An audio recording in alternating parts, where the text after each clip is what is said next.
علی النبی یا ایہا الذین آمنوا صلوا علیہ وسلموا تسلیما اللہم صلی علی سیدنا و مولانا محمد معدن الجود والکرم وآلہ وصحبہ وبارک وسلم۔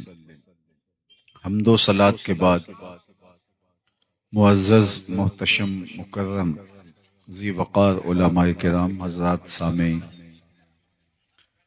میں اور آپ آج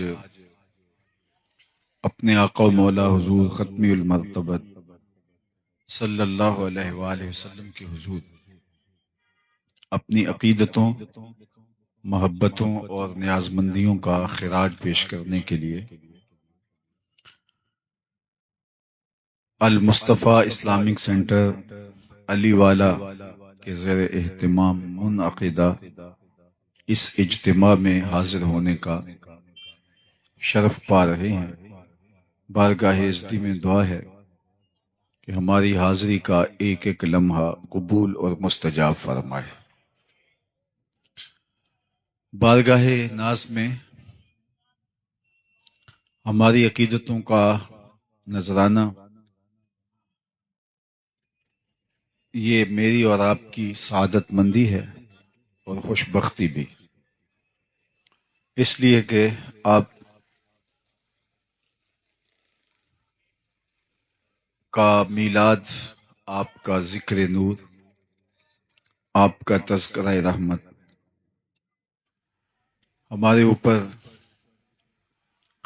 اس لیے بھی ضروری ہے کہ ہم بغیر کسی محنت کے، بغیر کسی مشقت کے دین اسلام کی برکتوں سے، ثمرات سے فیض یاب ہو رہے ہیں۔ اس وقت دنیا کی آبادی 8 ارب کے قریب ہے اور 500 سے زائد مختلف مذاہب، الہامی اور غیر الہامی مذاہب دنیا کے اوپر پائے جا رہے ہیں۔ میرا اور آپ کا مسلمانوں کے گھر پیدا ہونا یہ کسی اتفاق کا نتیجہ نہیں، یہ ہمارا کوئی عمل خیر نہیں تھا جس کے صلے کے طور پہ ہمیں مسلمانوں کے گھر پیدا کیا گیا۔ یہ محض اللہ کا کرم ہے کہ اس نے ہمیں حضور کی غلامی کا اعزاز بخشا، اور اس پر ہم جتنا بھی شکریہ ادا کریں کم ہے۔ میری خوش قسمتی میں تیرا امتی، ایک فارسی کا شعر ہے، بری نازم کہ ہستم امتے تو، بری نازم کہ ہستم امتے تو، گناہ گارم و لیکن خوش نصیبم۔ میں گناہ گار ہوں لیکن خوش نصیب ہوں، اس لیے کہ مجھے اور آپ کو حضور کی امت میں ہونے کا شرف نصیب ہوا۔ تو پھر اس بات کا حق ہمارے اوپر لازم ہے کہ ہم اللہ کی عطا کردہ اس نعمت کا شکرانہ ادا کریں۔ میں آپ کو سب سے پہلے ایک مجلس میں لیے چلتا ہوں جس کو منعقد ہونے کے لیے مسجد نبوی کا پاکیزہ ماحول میسر آیا، اور ہم تو عرض گزار ہوتے ہیں ہمارے گھر بھی ہو جائے چراغاں یا رسول اللہ، لیکن وہاں عملاً چراغاں ہوا اور حضور بنفس نفیس تشریف فرما ہوئے۔ مجلس کے شرکاء اصحاب پیمبر تھے اور حضور کے ذکر کی دل آویز مجلس نور برپا تھی۔ اللہ کے محبوب علیہ السلام حجرہ انور سے نکلے اور صحابہ کی مجلس میں تشریف فرما ہوئے۔ صحابہ سے دریافت کیا، ما اجلسکم، یہ جلسہ کاہے کا ہے، کیوں بیٹھے ہوئے ہو؟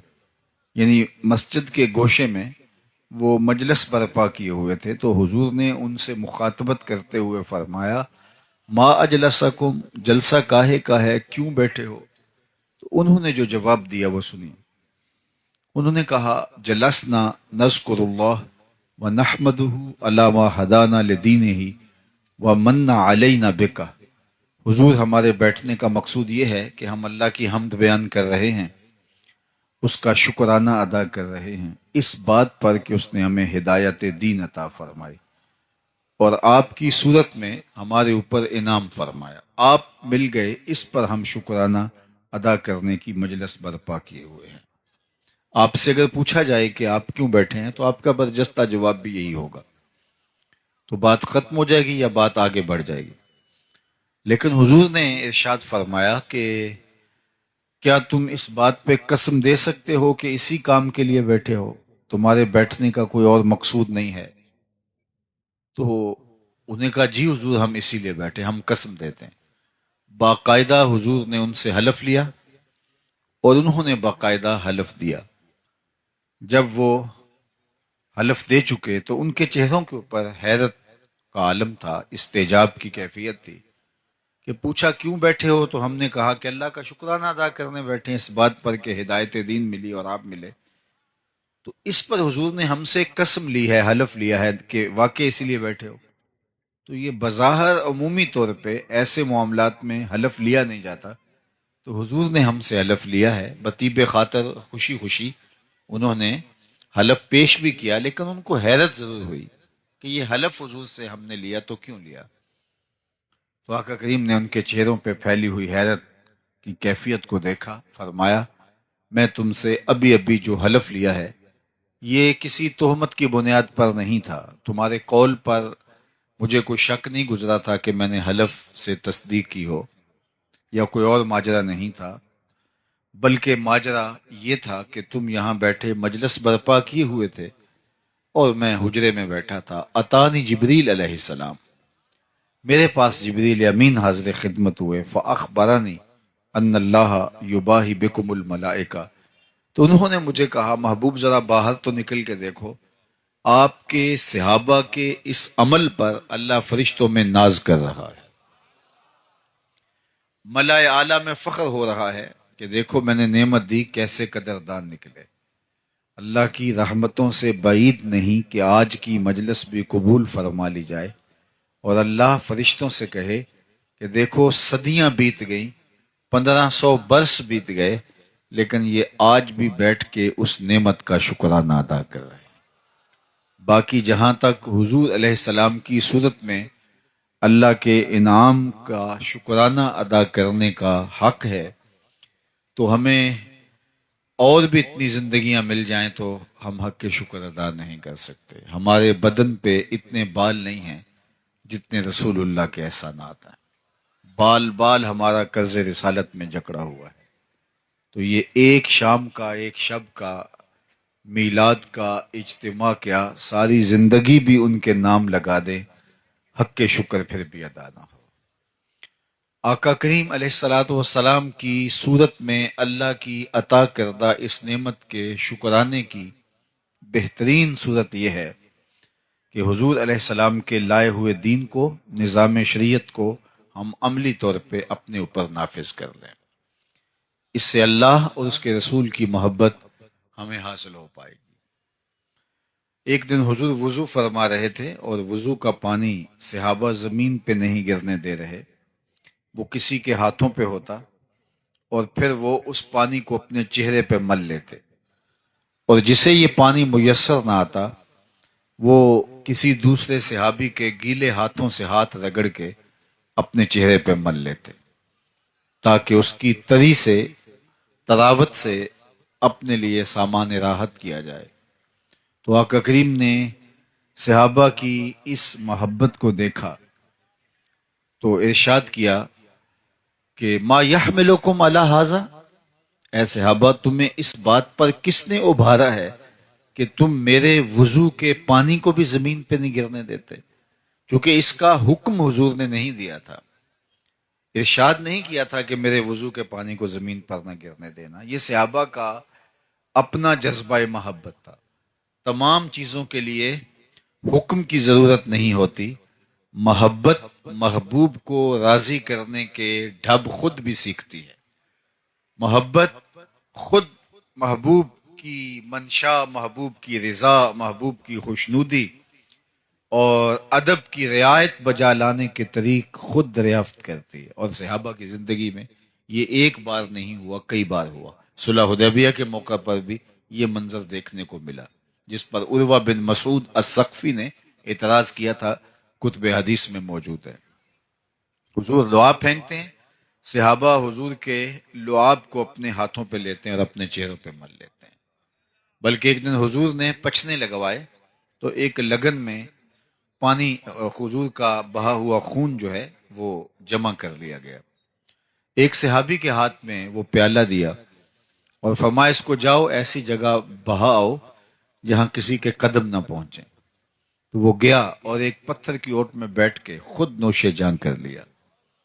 واپس پلٹا تو حضور نے فرمایا، ٹھکانے لگائے، جی حضور ایسی جگہ پہ جہاں کسی کے قدم نہیں پڑ سکتے۔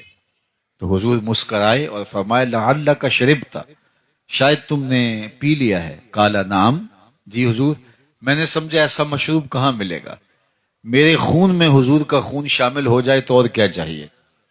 آقا ناراض نہیں ہوئے کہ تو نے خون کیوں پیا، بلکہ حضور نے جو تاریخی جملہ ارشاد فرمایا وہ یہ تھا، یا غلام قد حررت نفسک، قد حررت نفسک من النار، اے بیٹے تو نے اپنے آپ کو آتش دوزخ سے بچا لیا ہے۔ تو صحابہ نہ حضور کے وضو کا پانی زمین پہ گرنے دیں، نہ حضور کا لعاب رحمت زمین پہ گرنے دیں۔ اور یہ ان کی محبت کا ایک ڈھنگ تھا اور حضور کے پیار کا ایک اسلوب تھا جو ان کے عشق نے ان کو سکھایا تھا۔ ان کی محبت نے ان کو یہ درس دیا تھا کہ محبوب کے اعضائے نور کی اترن کو بھی زمین پہ نہ جانے دیا جائے، اس کو بھی اپنے چہروں پہ ملا جائے۔ کائنات میں کسی نے صحابہ جیسا کوئی عاشق نہیں دیکھا ہوگا، لیکن میں آپ کو بتاؤں کہ عشق کی فراوانی، عشق کا زور حسن کی فراوانی کی وجہ سے ہوتا ہے۔ جتنا حسن فراواں ہو اتنا عشق زور آور ہوتا ہے۔ تو کائنات میں اگر صحابہ جیسا کوئی عاشق نہیں ملتا تو حضور جیسا سونا بھی زمانے میں کوئی نہیں ہے۔ لکھاں آئے لوک زمانے تے محبوب خدا جیا کوئی نہیں، لکھاں سونے بن بن بیندے نے او دی خاکے پا جیا کوئی نہیں۔ حضرت ابو ہریرہ تو بولے، کل قمر لیلۃ البدر لم ارا قبلہ ولا بعدہ مثلہ۔ کیا پوچھتے ہو، حضور 14ویں رات کے چمکتے ہوئے چاند کی طرح تھے۔ پھر کہا نہیں نہیں نہیں، حضور جیسا نہ پہلے دیکھا نہ بعد میں دیکھا۔ حضرت حسان بن ثابت بولے، کیسے دیکھتے، کسی ماں نے جنم دیا ہوتا تو دیکھتے۔ خدا نے وہ سچا ہی پن چھڑیا جدے وچ محمد نو ٹالیا سی۔ حسینہ جمیلاں دا منہ موڑ دیتا، محمد بنا کے قلم توڑ دیتا۔ وہ پیکر تراشا، وہ حسن دیا، وہ جمال بخشا، وہ خوبصورتی دی۔ اللہ اکبر کہ حسن ختم ہے۔ کسی نے کہا تھا کہ حسن جدا پانی پرے عشق بھی غلامی کرے، حسن ادا پانی پرے عشق بھی غلامی کرے، چند سینہ چیر دیوے جدوں اشارہ کرے، جڑا اونوں ویکھے پھرے دل نو سنبھالدا، لب کے لے آواں کتھوں سونا تیرے نال۔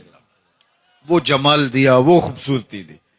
آپ نے محبت کی لوک داستانیں سنی ہوں گی، لیکن کبھی آپ نے یہ نہیں سنا ہوگا کہ کسی محب نے محبوب کے لعاب کو اپنے ہاتھوں پہ لیا ہو اور اپنے چہرے پہ ملا ہو۔ لیکن یہاں محبت کے ایسے مظاہر بھی دیکھنے کو ملتے ہیں۔ اب حضور وضو کرتے ہیں، صحابہ وضو کے پانی کو زمین پہ نہیں گرنے دیتے، چہروں پہ مل لیتے۔ آقا کریم نے ان سے پوچھا، ما یحملکم علی ھذا، میں نے تو اس کا حکم نہیں دیا، تم ایسا کیوں کر رہے ہو؟ تو سنیے اس کا جواب۔ انہوں نے کہا، حب اللہ و رسولہ، اللہ اور اس کے رسول کی محبت کا تقاضا یہ ہے کہ ہم اس وضو کے پانی کو زمین پر نہ گرنے دیں۔ تو اللہ کے محبوب نے ان کی تردید نہیں کی، ان کو اس کام سے روکا نہیں، ان کو اس کام سے منع نہیں کیا، بلکہ اللہ کے محبوب کی دور اندیش نگاہ آنے والے حالات کا ملاحظہ فرما رہی تھی کہ آنے والے لوگ کہیں محبت کے ان مظاہر پر ہی موقوف نہ رہیں اور باقی دین ان کی نظروں سے اوجل نہ ہو جائے اور ترک نہ کر بیٹھیں۔ تو آقا کریم نے صحابہ سے مخاطبت کرتے ہوئے فرمایا، صحابہ تمہارا یہ عمل اس لیے ہے کہ اللہ اور اس کے رسول کی محبت. تو سنو، جو اللہ اور اس کے رسول کی محبت چاہتا ہے اور یہ چاہتا ہے کہ اللہ اور اس کا رسول اس سے محبت کرے اور وہ اللہ اور اس کے رسول سے محبت کرے، تو اس کا یہ کام اپنی جگہ پہ اس کو 3 کام کرنے چاہیے. سب سے پہلی بات، جب بولے سچ بولے. اس کے زندگی میں کبھی جھوٹ نہیں بولنا چاہیے. تم میرے وضو کے پانی کو زمین پر نہیں گرنے دیتے، ہاتھوں پہ لیتے ہو اور چہروں پہ مل لیتے ہو، لیکن یہ بھی فراموش نہ کرنا اگر تم میرے غلام ہو تو غلامی کا حق ادا تب ہوگا جب تمہاری زبان پہ جھوٹ نہیں آنے پائے گا. دوسری بات ارشاد فرمائی کہ جب تمہارے پاس امانت رکھی جائے تم اس میں کبھی خیانت نہیں کرو گے. اور تیسری بات ارشاد فرمائی، تمہاری ہمسائیگی میں کوئی آ بسے تو تم حق کے مجاورت ادا کرو گے، ہمسائیگی کے حق کا، حقوق کا لحاظ رکھو گے. یعنی تمہارا یہ عمل، سبحان اللہ، لیکن یہ 3 چیزیں تم سے فراموش نہیں ہونی چاہیے. سب سے پہلی، جب بھی بولو سچ بولو. میں اور آپ کیسے جھوٹ بول سکتے ہیں جبکہ ہمارے آقا و مولا کو کافر بھی صادق و امین کہتے تھے؟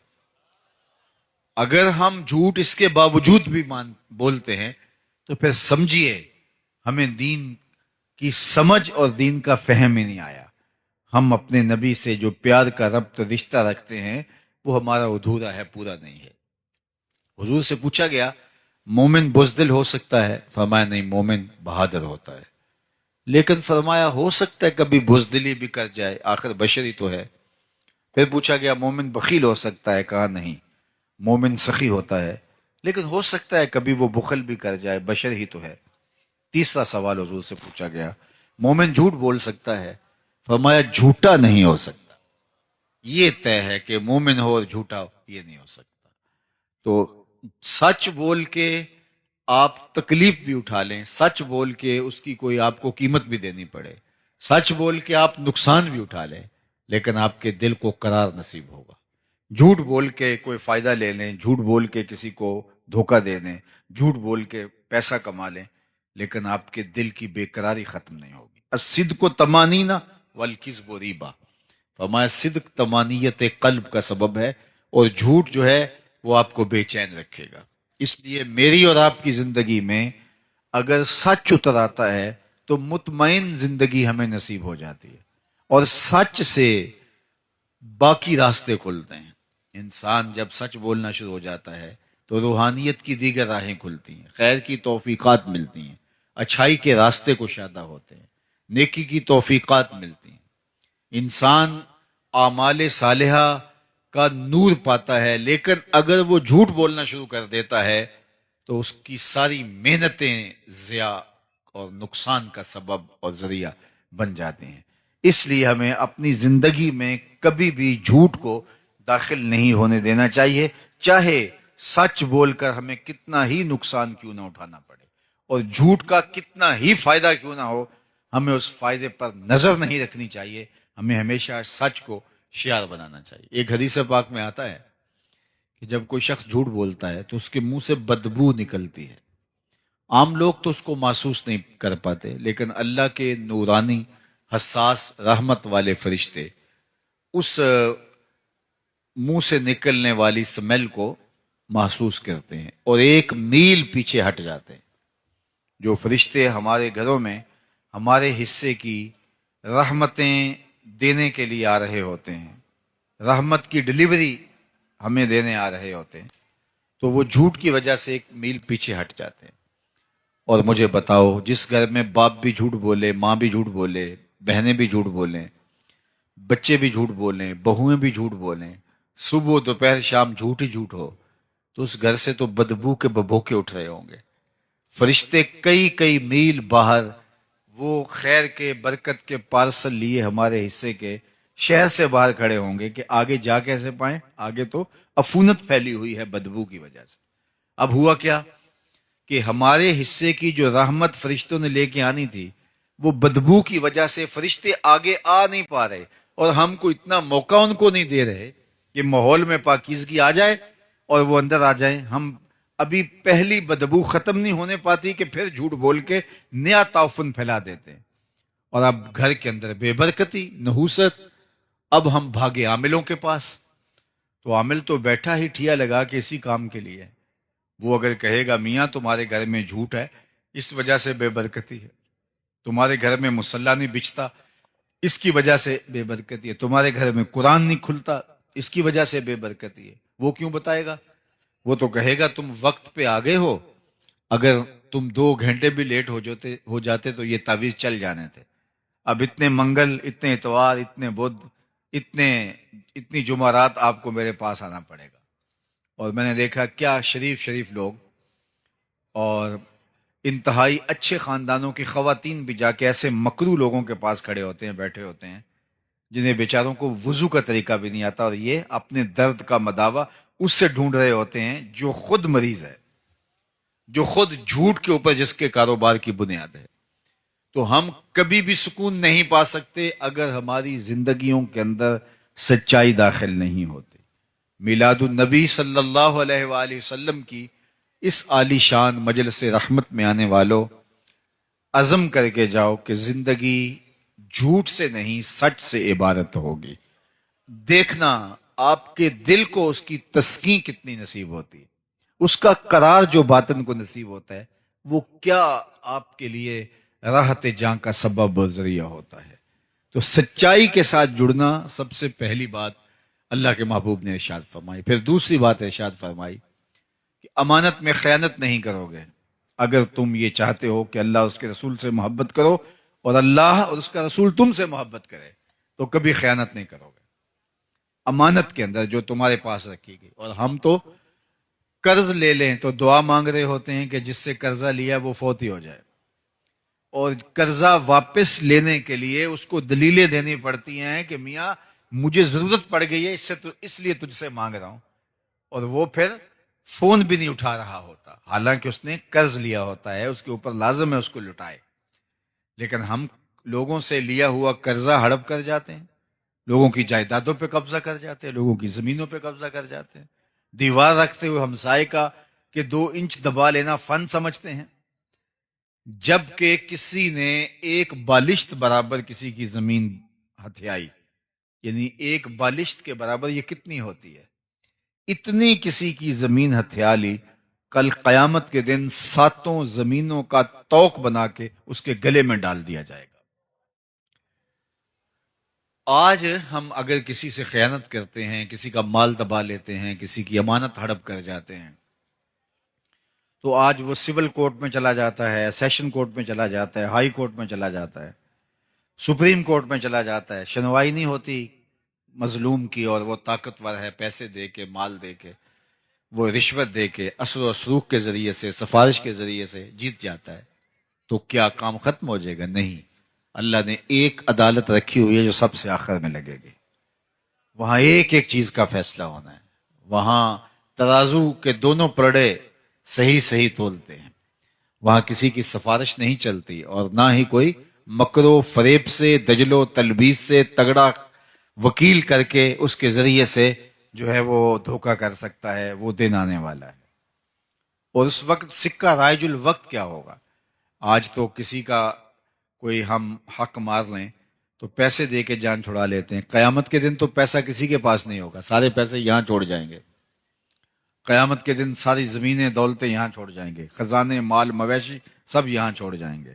وہاں تو کچھ بھی نہیں ہوگا ہمارے ہاتھ میں. کیا ہوگا وہاں؟ سکہ رائج الوقت اعمال ہوں گے. اگر کسی نے کسی کا حق غصب کیا ہوگا تو اس کے بدلے کے اندر چھٹنے کے لیے اس کو اپنے عمل دینے پڑیں گے، اور اگر عمل دے کے بھی جان نہ چھوٹتی ہوئی تو اس کے گناہ لینے پڑیں گے.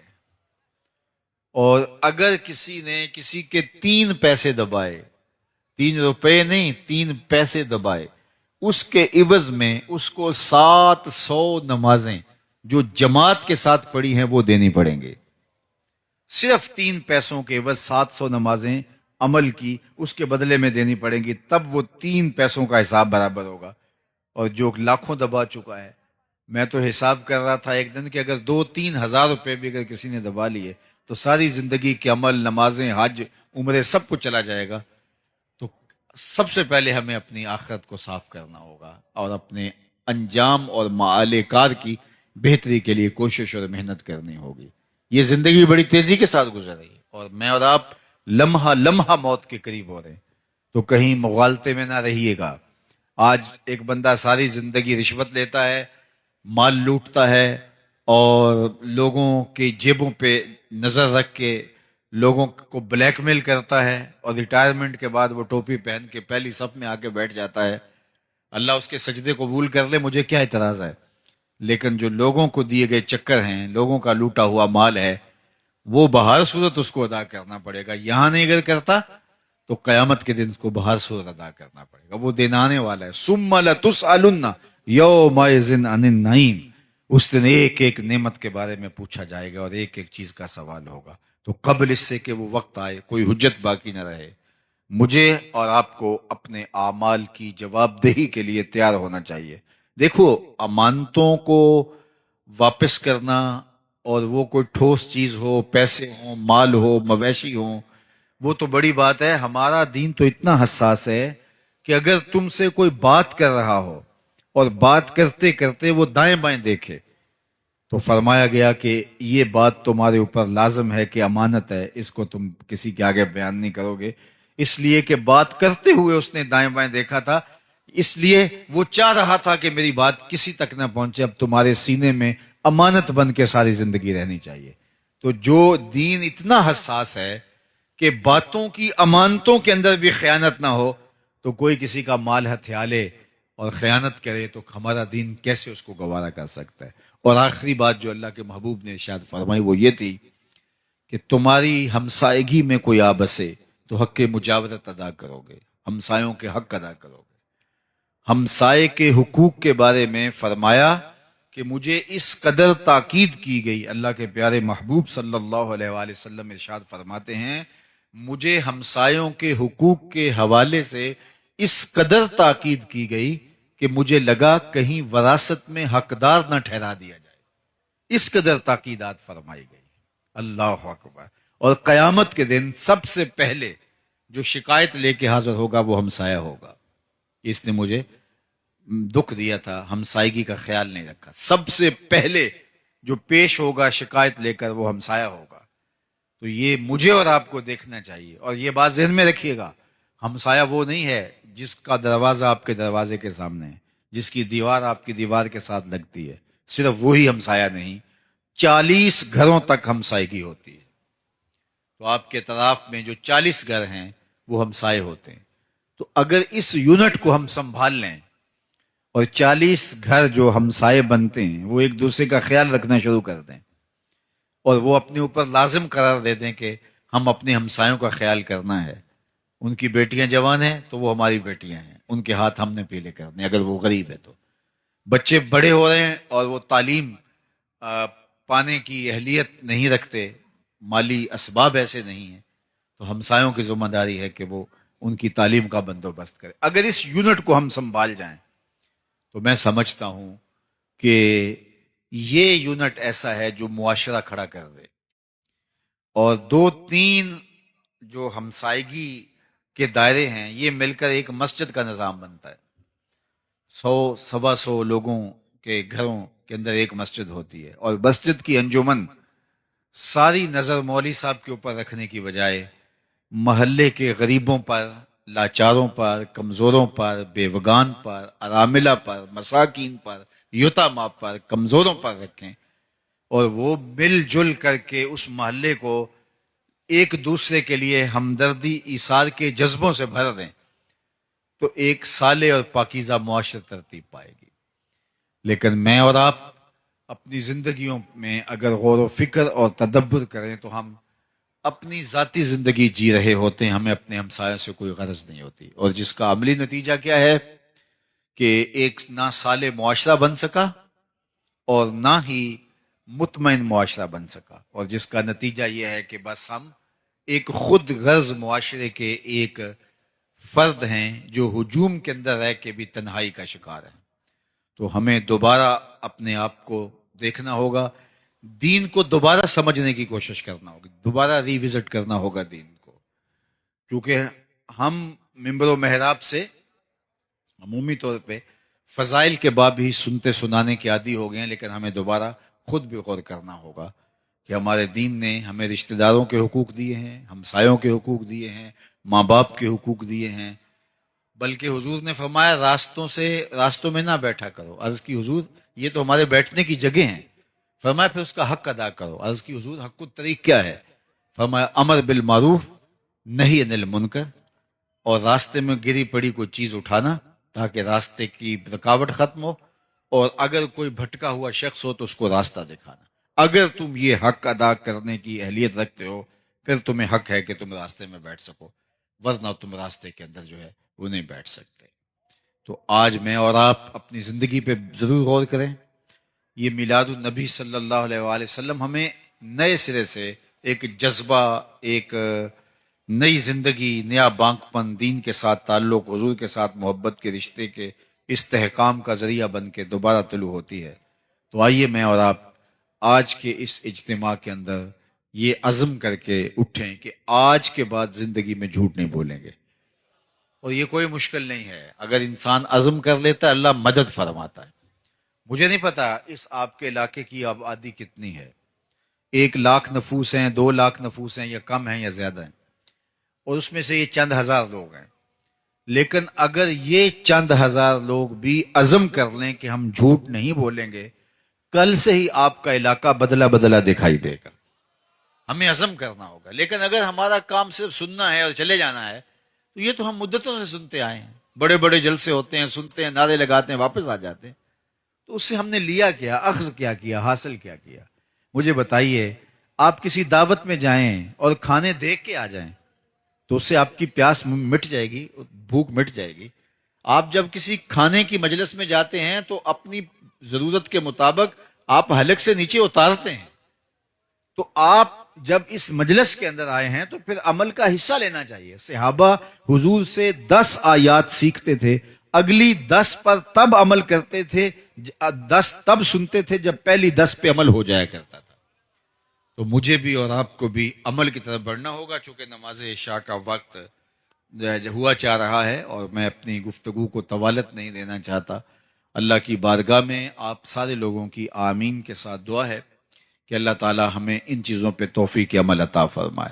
باقی بالکل آپ کے جہاں تشریف فرمائے، اس کے ساتھ المصطفیٰ اسلامک سینٹر، ہمارے عالم مرتبت مبلغ علامہ وحید مصطفی صاحب نے بہت محنتوں کے ساتھ یہ قائم کیا، اور اب یہ ضروری تعمیرات کے ساتھ منصہ شہود پہ آ گیا۔ تعلیم و تعلم کا باقاعدہ سلسلہ بھی وہاں جاری ہے، اور مزید اس کی توسیعات بھی جاری ہیں۔ تو میں آپ سے کہوں گا کہ صرف یہ ایک دن کے لیے یہاں جمع ہو کر کے اپنے جذبوں کا اظہار نہ کیجیے، بلکہ اس مرکز کے ساتھ عملی طور پہ وابستہ ہو جائیے۔ اس مرکز میں آ کے سیکھیے، اپنے بچوں کو داخل کروائیے، مالی اعانت کیجیے، اخلاقی مدد کیجیے، اور جو ہے وہ یہ مرکز اس پورے علاقے کے لیے رشد و ہدایت کا، خیر و برکت کا ضامن بن کے ابھرے۔ اللہ ہمارے عالی مرتبت محترم جناب قاری عبدالوحید صاحب کو بہتر جزا عطا فرمائے، اور ان کے رفقائے کار، ان کے دوست احباب، اراکین انجمن، اللہ ان کو بھی جزائے خیر دے کہ وہ اس مرکز کو آگے لے جانے کے لیے اپنی تمام تر صلاحیتوں کو بروئے کار لائیں۔ والسلام علیکم ورحمۃ اللہ وبرکاتہ۔ اللہم صلی علی سیدنا و مولانا محمد معدن الجود والکرم وآلہ وصحبہ وبارک وسلم۔ اللہ اٹھے ہوئے ہاتھ کبھی بھی خالی نہ موڑنا، پھیلی ہوئی جولیاں رحمتوں سے بھر دینا، بخت کی بہاریں نصیب فرمانا، آنے والوں کو واپس گھروں میں پہنچنے سے پہلے پہلے اس اجتماع کی برکت نصیب فرمانا۔ اے اللہ اس مرکز کو قیامت تک آباد رکھنا، ہر خیر ہر برکت علامہ صاحب کی جھولیوں میں ڈال دینا، ہمارے جملہ منتظمین کی خیر فرمانا۔ جس شوق فراواں کے ساتھ یہ لوگ تشریف لائے، جو خیر کے نیک عزائم کیے، اللہ اس پر توفیق عمل عطا فرمانا۔ وصلی اللہ تعالی علی النبی الامین وآلہ واصحابہ اجمعین برحمتک یا رب۔